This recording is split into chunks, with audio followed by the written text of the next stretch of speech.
डालना है quantum number. तो जैसे मैंने तुमको अभी एग्जाम्पल समझाया उसी तरह से समझा देते हैं अभी कि क्वांटम नंबर होता क्या है। तो सिंपल सी बात यह है कि जब हम किसी इलेक्ट्रॉन को, ध्यान देना, जैसे एग्जाम्पल बताया सेम वैसी है भाई, तो हम क्या करेंगे बेटा, इस इलेक्ट्रॉन की दो चीज़ को अगर मुझे कैलकुलेट करना है, पहली बात ये इलेक्ट्रॉन की पोजीशन, मतलब ये कहाँ पर है, अगर चाहो तो आप इसी में हिंदी में बोल सकते हो स्थिति, और दूसरा इसका उस समय एनर्जी क्या है। तो जब हम इसकी एनर्जी, जिसको हम लोग क्या बोल सकते हैं, उसका ऊर्जा, ठीक है बेटा। तो जब हम किसी इलेक्ट्रॉन की पोजीशन और एनर्जी को या स्थिति और ऊर्जा को कैलकुलेट करने की कोशिश करते हैं तो हमें 4 नंबर की ज़रूरत पड़ती है, 4 संख्याओं की ज़रूरत पड़ती है, और उन संख्याओं को हम लोग N, L, M और S बोलते हैं। इन्हीं 4 नंबर के जो सेट है ना, इसे हम लोग बोल देते हैं बेटा क्वांटम नंबर। तो अगर तुमसे कोई क्वेश्चन पूछ ले कि बताओ क्वांटम नंबर किसे बोलते हो, तो आप सिंपल बता देना कि किसी भी इलेक्ट्रॉन की पोजीशन और एनर्जी को कैलकुलेट करने के लिए हमें 4 number N, L, M, S की ज़रूरत पड़ती है। इन 4 नंबर की सेट को क्वांटम नंबर कहते हैं। ध्यान रहेगा। लिखवा डेफिनेशन पहले, तो लिखो बेटा। चलो अभी देखते हैं, ये तो डेफिनेशन तो लिखवा दिया हूं मैं, आगे चलते हैं काम की बात की कौन कौन से। तो सबसे पहले जो क्वांटम नंबर है जिसको हम लोग नाम देंगे that is principal quantum number. Hindi नहीं बताऊंगा नहीं तो सीख जाओगे। प्रिंसिपल क्वांटम नंबर, ये नो नहीं लिखा है बेटा, नंबर लिखा है ना, इतना तो समझ जाओगे। जिसको हम लोग किससे शो करते हैं, एन से, मतलब जो पहले मैंने एन लिखा था उसको हम लोग क्या बोलते हैं, प्रिंसिपल क्वांटम नंबर।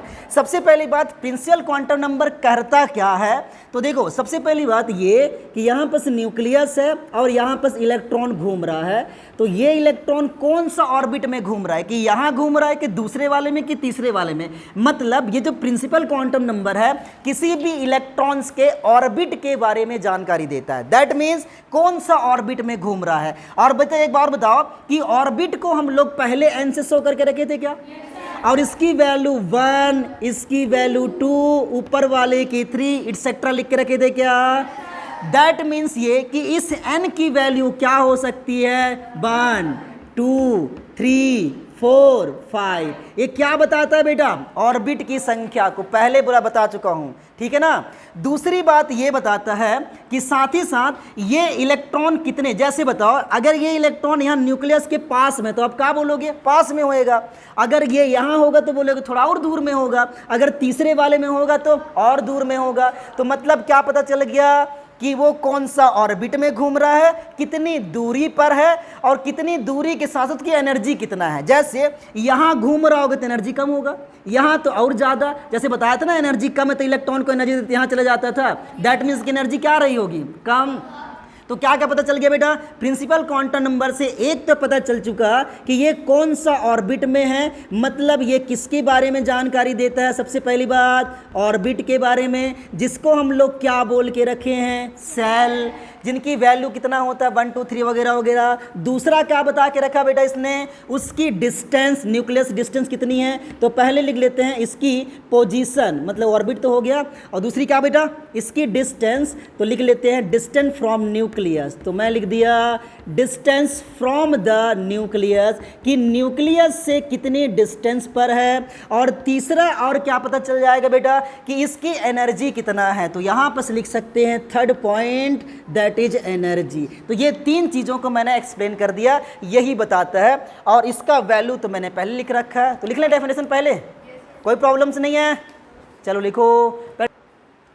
दूसरा प्रिंसिपल क्वांटम नंबर के बाद में जो दूसरा हम डिस्कस करने वाले हैं, डेफिनेशन तो मैंने लिखवा दिया इसके बारे में, बहुत अच्छी बात है। सेकंड पॉइंट चलते हैं, और सेकंड पॉइंट को हम लोग नाम दे देते हैं that is azimuthal quantum number. Azimuthal quantum number, या इसी को एक और नाम बोला जाता है दैट इज क्या बेटा, इसको एक और नाम बोलते हैं that is angular quantum number. लेकिन तुम्हारे बुक्स के अंदर में इसके द्विगंशी क्वांटम नंबर बोलते हैं, या कोणीय क्वांटम नंबर बोलते होंगे, एंगुलर क्वांटम नंबर। तो मैंने ये लिख दिया, कोई दिक्कत नहीं है। सबसे पहली बात देखना ये किसके बारे में जानकारी देता है वो मैं बताता हूँ, एकदम ध्यान से देखते जाना, उस वक्त कॉपी करते जाना, ठीक है बेटा। अभी नहीं, रुक जाओ, पहले एजीमुथल क्वांटम नंबर को सबसे पहले हम लोग किससे रिप्रेजेंट करते हैं, स्मॉल एल से। और एल क्या बारे में जानकारी देता है, तो ये बताता है बेटा सबसेल के बारे में। और ये भी ना मैं बहुत अच्छे से पहले भी एक्सप्लेन कर चुका हूँ, देखना सबको पकड़ आ जाएगा। तो ये किसके बारे में जानकारी देता है बेटा, सबसेल के बारे में। सबसेल के बाद ये भी बोला जाता है कि जो एल की वैल्यू है ना वो एन की वैल्यू पर डिपेंड करता है। तो यहाँ पर लिख देते हैं कि the value of L depend upon the value of N. मतलब क्या है बेटा कि ये एन की वैल्यू पर डिपेंड करता है। कैसे, तो देखो ये एल की वैल्यू निकाला जाता है 0 to n-1, ठीक है। समझाता हूँ कैसे समझना अभी एकदम। बताओ बेटा, अगर मैं ऐसे बोल दूँ कि n = 1 है तो एल की वैल्यू कैसे निकालोगे, बताओ। यहाँ पर क्या लिखोगे, 0 से लेकर के n की वैल्यू कितना है बेटा, 1, तो 1 - 1 दैट मीन्स कितनी आ जाएगा, 0। इतने आएगा क्या, 0 से 0 आएगा ना बेटा, जिसकी वैल्यू कितना हो जाएगा, 0 हो जाएगा अगेन। आगे चलो, जैसे अगर मैं यहाँ पर n = क्या लिख दूँ, 2, तो आप l की वैल्यू कैसे निकालोगे, 0 से लेके n-1 तक ना बेटा। तो ये कहा जाएगा 0 to n की वैल्यू कितना है, 2 - 1, सॉल्व करो कितना हो जाएगा, 0 to यहाँ पास हो जाएगा 1। दैट मीन्स क्या बेटा कि 0 से लेके 1 तक कितने वैल्यू होते हैं, कितने वैल्यू होंगे बेटा, एक 0 होगा और दूसरा 1 होगा। ऐसे समझो ना, ऐसे हम एक ट्राइंगल बनाते हैं, तो ये ओरिजिन पॉइंट होता है 0, फिर इधर क्या बोलते हैं +1 +2 +3 +4, तो ये वैल्यू क्या है बेटा 1, ये क्या है 2, ये कितना है 3। तो 0 से 1 कितने वैल्यू हैं, 2 ही है ना, 0 और दूसरा 1। लेकिन अगर मैं 0 to 3 बोलूँ कितने वैल्यू जाएंगे, 1 2 3 4, समझ गए। अच्छा, ये क्लियर हो गया बेटा। अगर मैं तुमसे बोलूँ कि n = 3 है तो आप कैसे कैलकुलेट करोगे, तो n = 3 होने पर कैसे निकालोगे बेटा, बताओ। 0 to n की वैल्यू कितना है, 3, डायरेक्ट लिख दूँ, n 3 - 1 दैट मीन्स 0 से लेके कितना हो जाएगा, 0 to 2। मतलब क्या होगा बेटा, 0 से लेके 2 वैल्यू, मतलब 0 भी होगा, 1 भी होगा और 2 भी होगा। तो क्या क्या लिख सकते हैं, l = 0, l = 1, n l = 2, कितने वैल्यू हो गए, 3 वैल्यू। अच्छा, इनका एप्लीकेशन क्या है मैं समझाता हूँ, पहले से कॉपी करो एक बार, डेफिनेशन लिख लेते हैं पहले। ये कंप्लीट हो गया था ना, principal quantum number, azimuthal quantum number पढ़ा दिया था, उसमें एल की वैल्यू निकाल लिए थे। अब पढ़ना था अपने को मैग्नेटिक क्वांटम नंबर। तो हेडिंग डालो बेटा, 1 मिनट ना, एजीमुथल क्वांटम नंबर सबसेल के बारे में बताता है, बता दिए थे बेटा। इसमें SPDF कहाँ बताया हूँ, मेरे ख्याल से नहीं बताया हूँ ना अभी तक, नहीं बताया है ना। अच्छा चलो ठीक है, देखो अभी हम लोग करने वाले होंगे एकदम, और इसको हम पहले ही प्रूफ कर चुके हैं क्योंकि मैं पहले सिखा देता हूं, हालांकि यहाँ पर सिखाना चाहिए बट कोई दिक्कत नहीं है। मैं ये बोल के रखा था बेटा कि जो एल की वैल्यू होता है, मतलब कि एंगुलर क्वांटम नंबर की वैल्यू या एजीमुथल क्वांटम नंबर की वैल्यू होती है वो 0 to n-1 होता है। अगर मैं यहाँ पर बोल दूँ कि n = 1 है तो आप कैसे निकालोगे, या मैं ऐसे बोल दूँ, अच्छा n = अगर 1 बोल देता हूँ तो वैल्यू कितना हो जाएगा बेटा, 0 से लेके 1 - 1 दैट मीन्स 0 to कितना 0, दैट मीन्स कितना हो जाएगा बेटा 0। अच्छा, अगर आप ध्यान से देखोगे तो n = 1 है, दैट मीन्स ये कि उसमें ऑर्बिट की संख्या 1 है का बेटा, मतलब पहले ऑर्बिट की बात हो रही है। और अगर पहले ऑर्बिट की बात होगी तो मैं ऐसे बोल सकता हूं क्या कि ये मेरा पहला ऑर्बिट है, जिसी के लिए हमको n = 1 रखते हैं।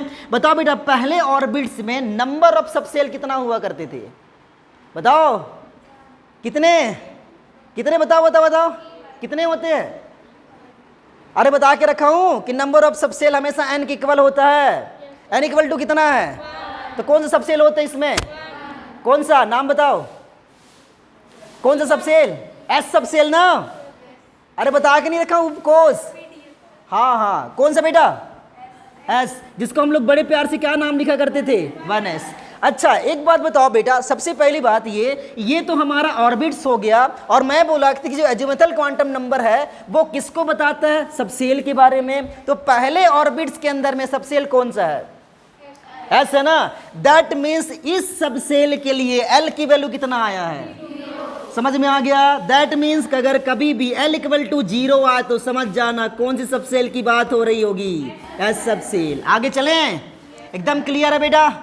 अच्छा मेरे पास जगह नहीं है, यहाँ पर बनाता हूँ। जैसे अगर मैं n इक्वल टू 2 बना दूँ तो बताओ कैसे निकालोगे आप? L equal to formula 0 to n minus 1। तो बताओ बेटा यहाँ पर 0 n की वैल्यू कितना है? 2 माइनस 1। अगर मैं सॉल्व करूँगा तो कितना हो जाएगा? 1। दैट मीन 0 से 1 कितने वैल्यू होंगे? 0 और 1। तो मतलब बोल सकता हूँ कि L इक्वल टू 0 है, L इक्वल टू कितना बेटा? 1। अब मुझे बताओ जब L इक्वल टू 0 आता तो कौन सब सेल की बात होती है? अच्छा दूसरी बात और समझ लेते हैं कि L इक्वल टू 1 होने पर कौन सब सेल आएगा, प्रूफ करते हैं। तो मैंने बता के रखा था न्यूक्लियस, ये पहला ऑर्बिट, ये दूसरा ऑर्बिट, इसके लिए n इक्वल टू 1 होता है, इसके लिए n इक्वल टू 2 होता है। बात मानते हो ना बेटा? दूसरे ऑर्बिट्स में कौन कौन से सब सेल प्रेजेंट थे? S और P, जिसको हम लोग बड़े प्यार से क्या लिखते थे? 2s और 2p। अभी देखो जब L इक्वल टू 0 होता है तो कौन सा सब सेल होता है? पहले प्रूफ कर रखे हैं, S सब सेल। तो बताओ L इक्वल टू 1 होगा तो किसकी वैल्यू होगा? ये P subshell. That means L equal to 1 होने पर कौन सा सब सेल बेटा? P सब सेल। याद रहेगा? क्लियर? अच्छा और चलें डी के लिए निकाल के देखते हैं। इधर मेरे ख्याल से दिख जाना चाहिए, दिख रहा सबको ना? पीछे वाले बच्चों को दिख रहा होगा बेटा। तो देखो n इक्वल टू अगर मैं 3 निकालूं तो बताओ L की वैल्यू कैसे आएगा? 0 to n माइनस 1। बताओ L की वैल्यू कितना है? कितना है बेटा? 3। तो 3 माइनस 1 मतलब कितना? 0 से लेकर के 2 तक। 0 से 2 कितने वैल्यू होते हैं? कितने वैल्यू? कितने? बौराई इतना मारूंगा ना। 2 कैसे होंगे? 0 से लेके, मैं उस दिन सिखाया था, पूरा रिवीजन ही नहीं करते हो तुम लोग। ये 0 वैल्यू है, 1 2 3 ऐसे बोला था, ये 1 है, यहाँ पर 2 है, 3। 0 से 2 तक कितने वैल्यू दिखाई दे रहे हैं तुमको? 3 ना? सिखाया नहीं था उस दिन? अरे कन्याओं, तो कितने वैल्यू हो गए बेटा? 3। मतलब L इक्वल टू 0 भी होगा, L इक्वल टू 1 भी होगा, L इक्वल टू 2। तो क्या लिख सकते हैं? L equal to 0, L equal to 1 और L इक्वल टू कितना बेटा? That is 2। अब मुझे एक बात बताओ कि L इक्वल टू 0 होने पर प्रूफ करके रखें कौन सा सब सेल? L इक्वल टू 1 होने पर वहां प्रूफ करके रखें कौन सब सेल? तो मुझे बताओ बेटा तीसरे ऑर्बिट्स के अंदर में 3 सब सेल हुआ करते थे। कौन कौन से? S P D। L equal to 0 मतलब S, L इक्वल टू 1 मतलब P। तो ये L इक्वल टू 2 किसके लिए होगा? तो इसके लिए कौन सब सेल? अच्छा अब तुमको CW देता हूं, मुझे F के लिए वैल्यू निकाल के दिखाना है। ठीक है, मतलब जब n इक्वल टू 4 होगा तब उसमें कौन कौन से सब सेल होंगे, उनके लिए L की वैल्यू कौन कौन सी होगी। एक बार निकाल के दिखाओ, पहले कॉपी करो फिर निकालना। इजी क्वेश्चन को मत सॉल्व करवाया करो भाई, बहुत इजी क्वेश्चन था ये, तो इसको तुम लोग सॉल्व नहीं कर पा रहे हो। तो देखो मैं क्या बोला था बेटा, n इक्वल टू अगर 4 होगा तो हम लोग कैसे निकालेंगे? L की पहले फार्मूला लिखो। तो L इक्वल टू होता है बेटा 0 to n minus 1। n equal to कितना है? तो फार्मूला में पुट करो। तो 0 to 4 माइनस 1। 4 माइनस 1 मतलब, हाँ इसको करने के लिए लेकिन आपको घटाव आना चाहिए भाई, सब्सट्रैक्ट करने आना चाहिए, माइनस करने तो आता ही होगा। अच्छा 0 to 3 का मतलब क्या हुआ? पहले देखो डायग्राम, फिर समझाता हूँ कैसे। ऐसे तो बेटा ये जो ओरिजिन पॉइंट होता है 0 बोल के रखते थे, यहाँ 1, यहाँ 2 और यहाँ पर 3। तो ये 1 हो गया, ये 2 हो गया, यहाँ पर 3 हो गया। 0 से लेके 3 कितने वैल्यू हैं? 4 वैल्यू है ना। एक 0 भी है, 1 भी है, 2 भी है, 3 है। That means L equal to 0 भी होगा, L इक्वल टू 1 भी होगा, L इक्वल टू कितना? 2 भी होगा, और L इक्वल टू कितना होगा? 3। बात तो मानते होगे। अच्छा अब हमको पता है कि अगर n इक्वल टू 4 है, दैट मीन्स ये कि हम चौथे ऑर्बिट की बात कर रहे हैं बेटा, और चौथे ऑर्बिट का मतलब होता है ये वाली ऑर्बिट। तो पहला, दूसरा, तीसरा, चौथा, जिसके लिए n इक्वल टू 4 लिखे थे, और इसमें 4 सबसेल हुआ करते थे, S P D और F। बात मानते हो ना बेटा? जिसको बड़े प्यार से हम लोग 4F 4P 4D और 4F लिखा करते थे, बचपन में लिखा करते थे। अच्छा बताओ बेटा जब L इक्वल टू 0 आता है, L इक्वल टू 0 पर S सब सेल, L इक्वल टू 1 पर P सब सेल, L इक्वल टू 2 पर, तो ये किसकी वैल्यू कौन सी होगी? L equal to 3। तो यहाँ पर लिख लो एस सब सेल, यहाँ पी सब सेल, यहाँ डी सब सेल, यहाँ पर सब सेल। और अगर इतना नहीं आता तो मैं एक बॉक्स बना देता हूँ, उसको ध्यान रखना है। मैं कहाँ पर बना दूँ, यहाँ पर लिख देते हैं बेटा। इनमें क्या आपको याद रखना है ये कि सबसे पहले इधर मैं लिख लेता हूँ सब सेल की वैल्यू, या इधर हम एल की वैल्यू लिखते हैं, that means azimuthal quantum number की वैल्यू, और इधर मैं नाम लिख देता हूँ सब सेल। अगर इतना रट्टा मारने आता तो होगा जरूर, क्योंकि 10th क्लास की हैबिट है बेटा। तो एल इक्वल टू अगर 0 आए तो कौन सा subshell, S. L equal to 1 आने पर पी सब सेल, एल इक्वल टू 2 आने पर डी सब सेल, एल इक्वल टू 3 आने पर कौन सा, दैट इज एफ सब सेल। अच्छा, क्या इसके आगे नहीं आ सकता है क्या? आराम से आ सकता है, बट हम लोग करेंगे नहीं, हमको नीड नहीं है उतना। हालांकि करना चाहे तो कर सकते हैं। अगर एल इक्वल टू 4 आता है जिसको हम बोलते हैं जी, ये तुम्हारे बुक्स के अंदर दिया होगा एस पी डी एफ, और यहाँ पर लिखेंगे जी। अगर ये ज़्यादा आ जाए, एल इक्वल टू 5 आ जाए, तो यहाँ पर लिखते हैं आई। हालांकि तुमको जो मैं 3 तक याद करना है, नीचे याद करने की जरूरत नहीं है। अगर करना चाहो तो अच्छी बात है, नहीं करना चाहो तो भी अच्छी बात है। ओके, आप समझे? इतना ईजी क्वेश्चन अटेम्प्ट हो रहा है तुमसे, करो इसे copy. Number 3, magnetic quantum number. Magnetic quantum number, और इसको हम हिंदी में बोलेंगे दैट इज चुंबकीय, या चुंबकीय बोलते हैं, मैं नहीं जानता इसको, चुंबकीय क्वांटम संख्या। देखो क्या करते हैं बेटा, सबसे पहली बात ये कि इसे स्मॉल m से रिप्रेजेंट किया जाता है, और ये क्या बताता है वो ध्यान रखना। ये बताता है बेटा किसी सेल के ऑर्बिटल्स के या किसी इलेक्ट्रॉन के ऑर्बिटल्स के बारे में। ऑर्बिटल क्या होता है मैं बताऊंगा, लेकिन फिलहाल के लिए ध्यान रखना ये ऑर्बिटल के बारे में जानकारी देता है। और उसके बाद साथ ही साथ ये जीमान इफेक्ट के बारे में एक्सप्लेन करता है। इसको हम लोग हिंदी में जीमन प्रभाव बोलते हैं, ठीक है बेटा। और ऑर्बिटल को अगर बोलो तो हालांकि मैं हमेशा कक्षक नहीं बोलूँगा, ऑर्बिटल ही बोलूँगा, तो ठीक है। ध्यान रखना क्या क्या बेटा, सबसे पहले इसे स्मॉल m से रिप्रेजेंट किया जाता है। ये किसके बारे में जानकारी देता है, ऑर्बिटल्स के बारे में, और ये किसका एक्सप्लेनेशन करता है, जीमान इफेक्ट का। सबसे पहले यहाँ पर पढ़ाने वाला हूँगा ये जीमान इफेक्ट क्या होता है, उसके बाद ऑर्बिटल्स क्या होता है, फिर मैं समझाने वाला हूँ, ठीक है। देखना कैसे, तो सबसे पहले यहाँ पर एक्सप्लेन कर लेते हैं जीमान इफेक्ट क्या होता है। जीमान इफेक्ट के बारे में देखो क्या करते हैं बेटा, सबसे पहली बात मैं इससे पहले लाइन स्पेक्ट्रम पढ़ाया हूँगा, ठीक है। जैसे लाइट एब्जॉर्ब करता था तो वहाँ पर से काली लाइन नहीं आ जाता था, उसको हम लाइन स्पेक्ट्रम बोलते थे। अगर वो लाइन स्पेक्ट्रम है तो ऐसे बोलते हैं कि जीमान नामक साइंटिस्ट ने कहा किया कि ऐसा कोई भी सोर्स जिसमें स्पेक्ट्रम या जो स्पेक्ट्रम देते हैं, अगर उनको मैं चुंबकीय क्षेत्र के अंदर में रख दूंगा तो वो उसके जो लाइन स्पेक्ट्रम रहते हैं ना, वो आगे और लाइन में डिवाइड हो जाते हैं। मतलब समझाता हूँ कैसे।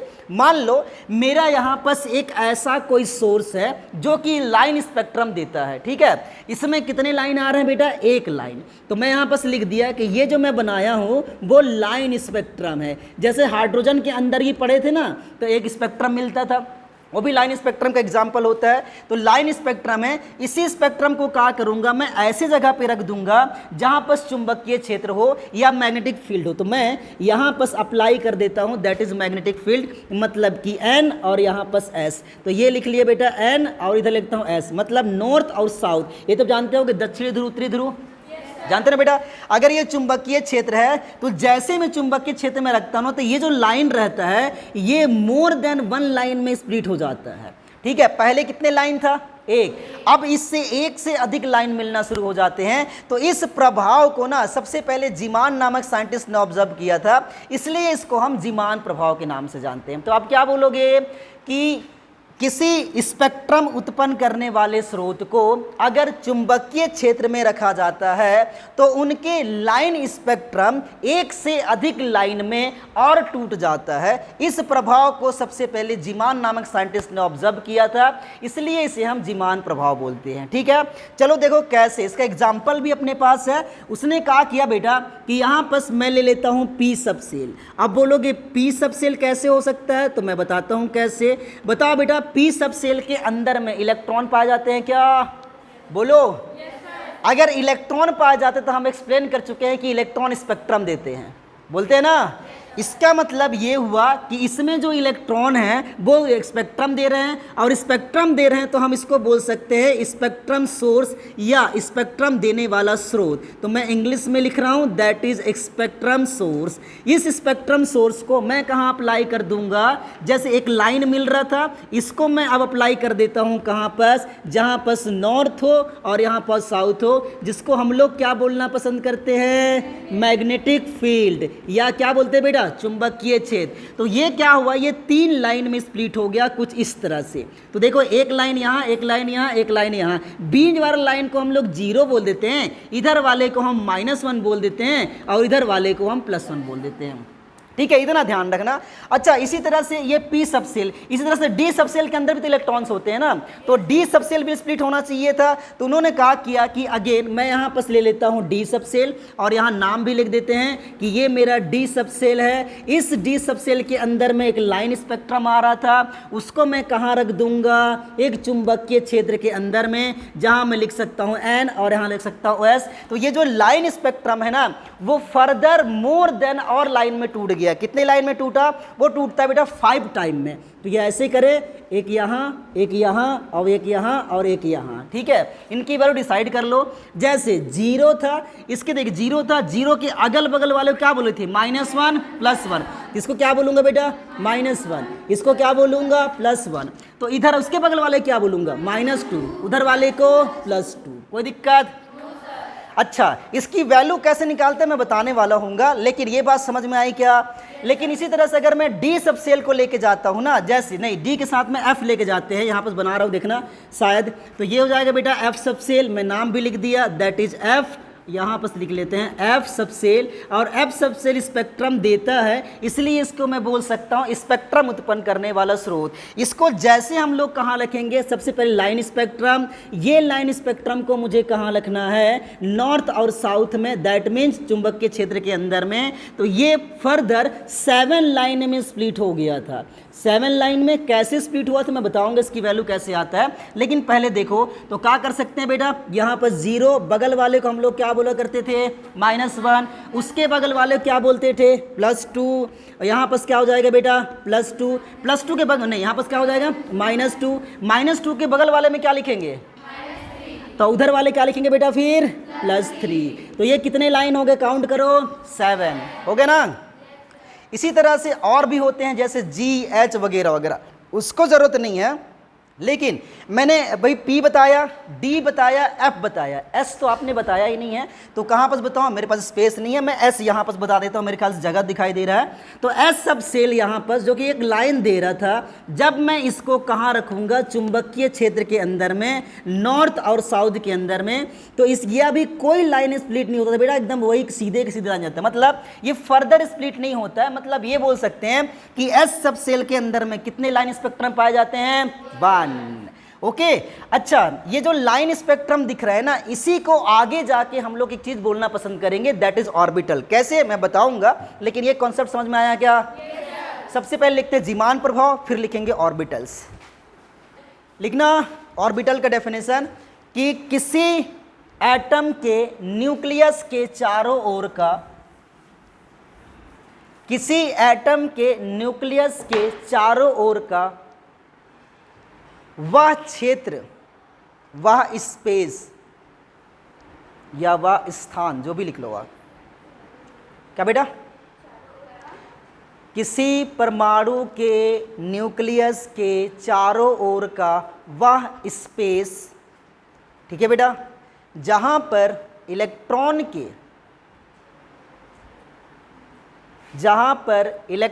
के पाए जाने की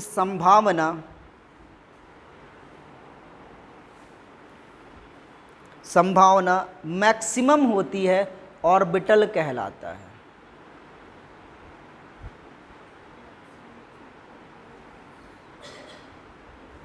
ओके बेटा, चलें आगे।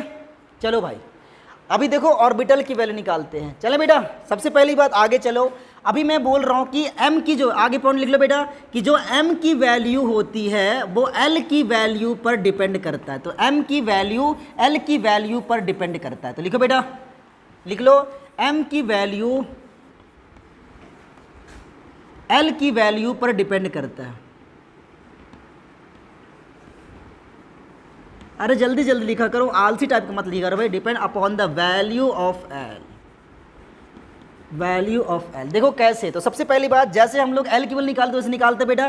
तो एम की वैल्यू बोला जाता है -L2, ये होता है बेटा +L तक। जैसे अभी मैं निकालता हूँ, बताओ बेटा। सबसे पहले बात, अगर मैं पी सब सेल के लिए बोलूँ तो इसके लिए एल की वैल्यू कितना होता है 1, यही होता है बेटा। तो एम की वैल्यू कैसे निकालेंगे, एम इज इक्वल टू, यहाँ पास करते हैं तो फॉर्मूला हमारे पास है -L2 + L। एल की वैल्यू कितना है, तो कैसे निकालोगे, -1 से लेकर के कितना +1। अब मुझे बताओ -1 से लेकर +1 कितने वैल्यू होंगे, जल्दी बताओ। -1 कितने, कौन कौन से, -1, 0, +1। अच्छा, इसका मतलब क्या बेटा, ये m इक्वल टू कितना है, -1 भी है, m इक्वल टू कितना है 0 भी है, और m इक्वल टू कितना है +1 भी है। लेकिन ध्यान रखना, ये जो मैं बता के रख रहा हूँ, ये सारे के सारे वैल्यू को हम पॉसिबल वैल्यू बोलते हैं।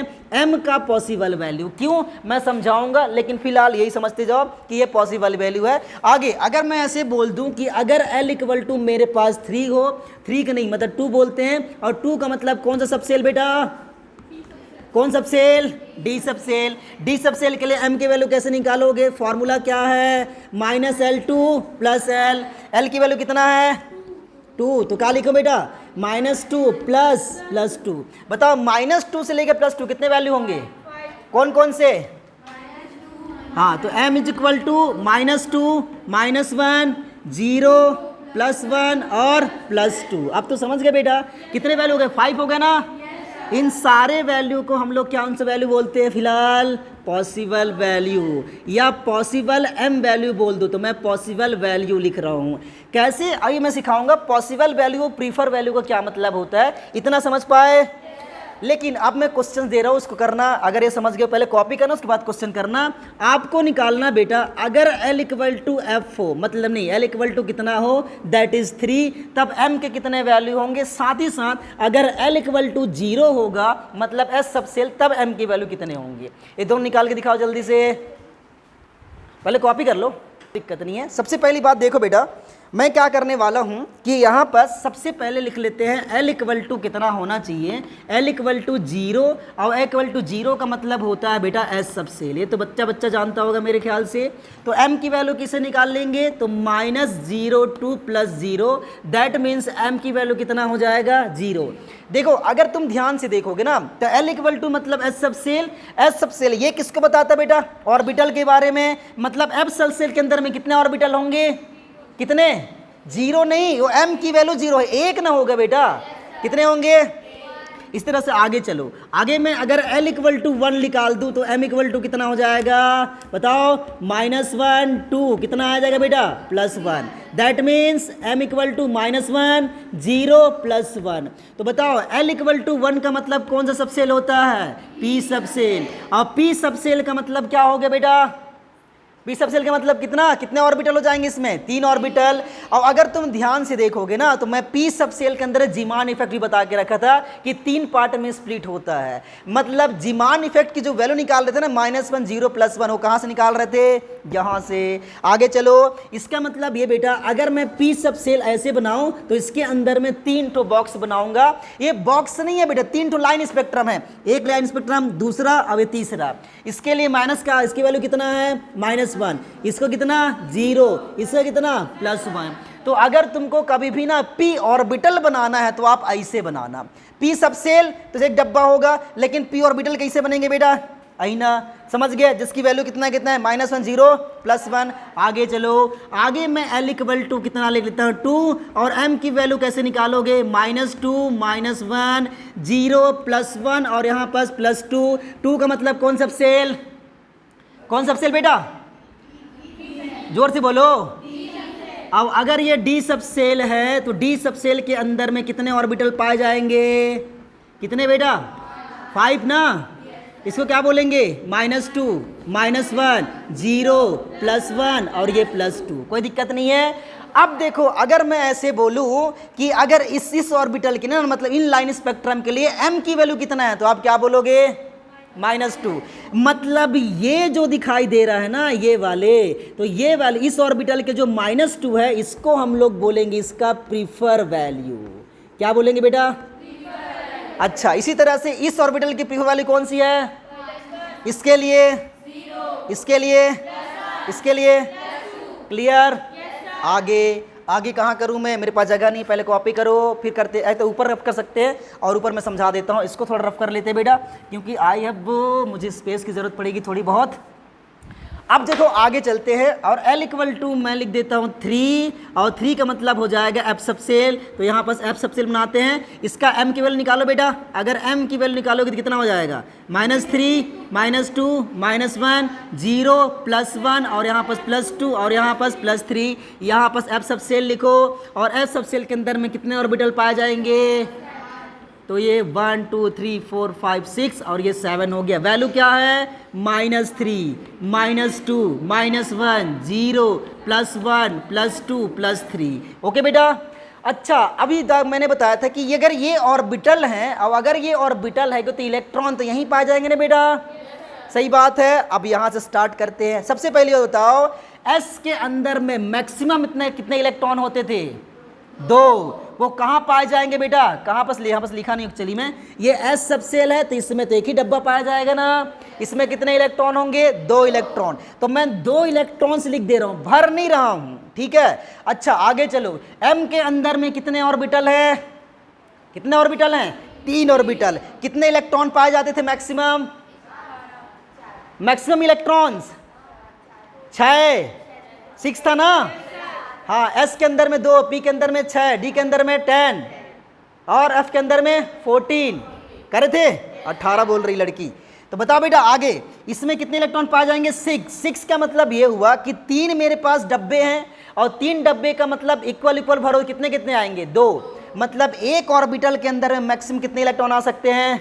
अच्छा, तो यहाँ पर कितना आ गया? 2, यहाँ भी 2, यहाँ पर 2। अभी कैसे रिप्रेजेंट करेंगे मुझे पता नहीं है, बट मैं ऐसे बता रहा हूँ। इसके अंदर में कितने इलेक्ट्रॉन आया करते थे? 10। और 10 को कैसे भरेंगे बेटा? 2, 4, 6, 8 और यहाँ पर 10। कोई दिक्कत?